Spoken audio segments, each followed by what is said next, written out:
एकलव्य की गुरु भक्ति। आचार्य द्रोण राजकुमारों को धनुर्विद्या की विधिवत शिक्षा प्रदान करने लगे। उन राजकुमारों में अर्जुन के अत्यंत प्रतिभावान तथा गुरुभक्त होने के कारण वे द्रोणाचार्य के प्रिय शिष्य थे।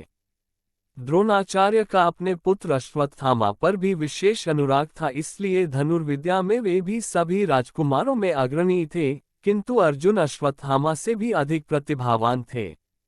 एक रात्रि को गुरु के आश्रम में जब सभी शिष्य भोजन कर रहे थे, तभी अकस्मात हवा के झोंके से दीपक बुझ गया। अर्जुन ने देखा अंधकार हो जाने पर भी भोजन के कौर को हाथ मुंह तक ले जाता है। इस घटना से उन्हें ये समझ में आया कि निशाना लगाने के लिए प्रकाश से अधिक अभ्यास की आवश्यकता है, और वे रात्रि के अंधकार में निशाना लगाने का अभ्यास करना आरंभ कर दिया। गुरु द्रोण उनके इस प्रकार के अभ्यास से अत्यंत प्रसन्न हुए। उन्होंने अर्जुन को धनुर्विद्या के साथ ही साथ गदा, तोमर, तलवार आदि शस्त्रों के प्रयोग में निपुण कर दिया। उन्हीं दिनों हिरण्यधनु नामक निषाद का पुत्र एकलव्य भी धनुर्विद्या सीखने के उद्देश्य से द्रोणाचार्य के आश्रम में आया, किंतु निम्न वर्ण का होने के कारण द्रोणाचार्य ने उसे अपना शिष्य बनाना स्वीकार नहीं किया। निराश होकर एकलव्य वन में चला गया।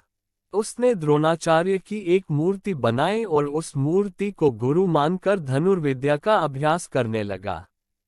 एकाग्रचित्त से साधना करते हुए अल्पकाल में ही वह धनुर्विद्या में अत्यंत निपुण हो गया। एक दिन सारे राजकुमार गुरु द्रोण के साथ आखेट के लिए उसी वन में गए जहां पर एकलव्य आश्रम बनाकर धनुर्विद्या का अभ्यास कर रहा था। राजकुमारों का कुत्ता भटक कर एकलव्य के आश्रम में जा पहुंचा। एकलव्य को देखकर वह भौंकने लगा। इससे क्रोधित होकर एकलव्य ने उस कुत्ते अपना बाण चला कर उसके मुंह को बाणों से भर दिया। एकलव्य ने इस कौशल से बाण चलाए थे कि कुत्ते को किसी प्रकार की चोट नहीं लगी, किंतु बाणों से बिंध जाने के कारण उसका भौंकना बंद हो गया।